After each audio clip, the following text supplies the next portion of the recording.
Hey guys, welcome back. So today we're going to react to Brazil was not what I expected. I think this video will be so fun for us because honestly, after seeing so many videos of Brazil, we kind of have expectations of what it is going to be like. So seeing things that we aren't going to expect will be very interesting. Yeah, Yeah, let's watch it. let's do this. Brazil is not what I expected, let me tell you.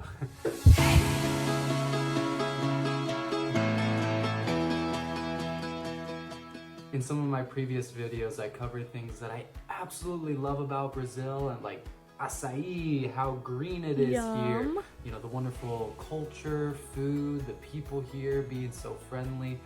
But in today's video, I'm going to cover some of the more interesting things that I really wasn't expecting and were really different from my culture growing up in the United States. So I'm Okay. excited to share it with you. Make sure you subscribe, make sure you like this video so you can see more, and let's get to it.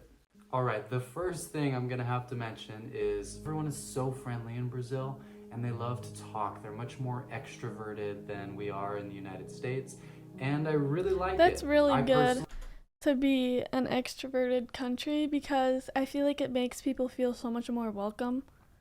And it also makes people want to like come back more. Yeah, that would be so nice because like Mhm. it just feels so like safe if everyone is friendly. Yeah. Yeah. And if people are like more standoffish, you're like, I don't really belong here, do I? Yeah, Versus if people are friendly. that's I'm true. more of an introvert, but maybe if I was born in Brazil, that might be different, maybe. Or maybe more of my extroverted side will come out the longer I visit here. That being said, there is something very interesting. They like to take their time with a lot of things. And this Okay. includes whenever there's, you know, family get-togethers or when I went to church here, things were a lot more at their pace, you know, rather than, okay, we're going Okay. to start at this time or we're going to end at this time. There is a Oh, much okay. more social aspect to it that is really important to Brazilians. And when my wife says, hey, it's time to go, that does not mean you're leaving right then, like it would mean in other places. It means, hey, we need to say bye to everyone here. And so you can Okay, expect to interesting. be there Yeah. for another 20, 30 minutes. And then once they say, okay, I think we're done, 5 more minutes. And that leads me to number 2.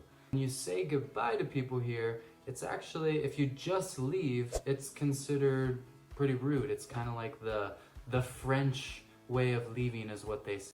I also think it's kind of rude of just leaving without saying goodbye. Yeah, that is. Yeah, normally that's kind of how my family is. Like, my grandma, she'll be like, okay, well, I better get going. And then she'll just keep talking for another like 5 to 20 minutes. Yeah. And then she'll say bye, and then it'll be another 5 minutes. And then she'll be gone. But yeah, our family is just very good at saying goodbye. I know some families just kind of shut the door and just leave. And Yeah. like, oh, okay, you're not going to say goodbye. All right. Say like, oh my gosh, they just left like a Frenchman, something like that. So I was pretty much taught that there are 3 ways to say goodbye when you're at a gathering or with a group, right?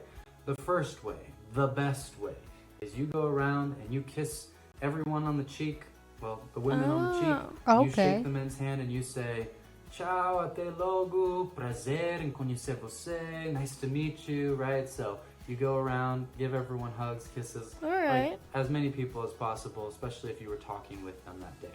The second level, it's not as good, but you can still use it. It's effective and not considered rude, like just leaving. The second level is where you wave to the entire group and say, hey, ciao, ciao, prazer em conhecer você. I think you get the idea, right? So just saying goodbye to the entire group as a whole. And then the third level is When I say goodbye, normally it kind of depends. If it's like my family gathering where I haven't seen them in like 6 months, I'll be like, I'll give each of them a hug. But if it's like friends maybe or people I'm not as close with, I'll just be like, oh, bye. Yeah, Yeah. that's the way you do it. Just say Mhm. wave and like, see you next time. Mhm. Even you were not saying them next time. Yeah. is, you know, just leaving or doing a quick little bye to someone that you were just talking to and then heading out, and that is not good. Okay, not good. So that was unexpected for me. Learning to say goodbye to everyone in the group, which is much more polite, isn't it? Mm-hmm. All right, before I do number 3, I just have to brag on Brazil a little bit. I've been here for 3 months and I have absolutely loved it. It's been a beautiful experience. And like I said, the food, Alice? the culture, Yeah. the people here, absolutely amazing. And I'm super excited to come back. I'm excited to bring my family and show them this beautiful country. I just want to share one thing that I love about Brazil is how beautiful the nature is here. There's Yes. so I many believe it. things to do outside. seen There are waterfalls, there are things. hikes, Mhm. there are rivers, there's boat rides, there's pretty They're much very anything you can diverse think of there. outdoors. And that's one of the things I absolutely love about Brazil. It's a beautiful, well-kept country, and so many fun things to do. All right, let's go to number 3 of things that were really unexpected for me. So this one was just how bumpy it is in Brazil. So I spent most of Oh. my time in São Paulo, which is the biggest city in Brazil. It's humongous, We actually just did a right? And video on and that. there's lots of steep hills, lots of crazy traffic, and traffic that has you stopped for a long time. But it is very bumpy, and I was really surprised about that. It's kind of seen as normal here, but you know, when you're in the back seat or the passenger seat and you're just bumping around, I gotta say, it definitely like, whoa, okay, this is different. Not used to It that. must be All right, like a the dirt 4th road. thing. Like, feels like a dirt road. Yeah, that might be you feel like you're on a roller coaster and you there's like so much bump. You'd be like, oh no! That was pretty unexpected was how close together the houses are here. Oh Oh, yeah. Houses in they're every very area. I close. know there's certain areas in the south or in the interior, you know, more on the countryside of Brazil where things are a little more spread out. I'm obviously in São Paulo. It's very tight, but it was just something that I wasn't ready for, I guess. Finding a way to get out and go do things, you know, more than just trips, but on the daily life, like when you're working. I had to get creative Yeah. and finding ways to get my body moving, get outside the house while still being safe and not just walking around the streets of Brazil. All right, number 5, another unexpected. I think that would be nice if it's like the houses would be like have distance from each Yeah. other, because I feel like there won't be privacy if the house is just so close to each other. Yeah, I actually went up north a few days ago, and one thing I noticed in the town I was in, their houses were so close. I don't even think you could fit a lawnmower in between them. Oh gosh. They were like, they probably had like this much room. Like, I don't even know if like I could fit through it. It was crazy. I don't think I could ever live like that. Yeah, me too. Even the house I live at, it's pretty, it's a good distance, but it's still pretty close. You're like, okay, more distance, please. Expected thing here Neighbors in get Brazil was obnoxious. the music. Yeah. It's kind of crazy. I'm so used to listening to pop music and very highly produced music that's coming from Los Angeles, New York, wherever. But here in Brazil, there's some really, really popular artists and styles of music from the 70s and 80s that do Okay. That'll be forró, fun. samba, Yeah. and a lot of other Brazilian style types of music that are a lot older.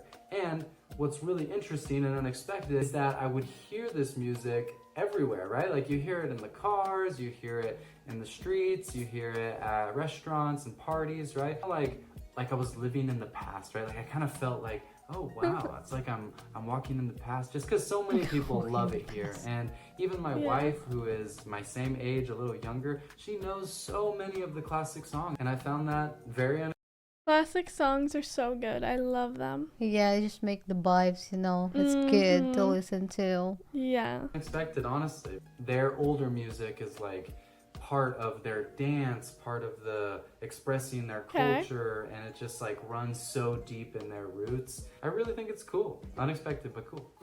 That is If you haven't unexpected. subscribed yet to the channel, please do. I'd love to have you here. If you like learning more, please subscribe, and we will see you in the next video.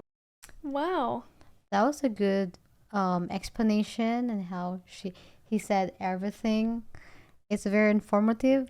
Yeah, I was not expecting the bumpy roads Yeah. or the older music.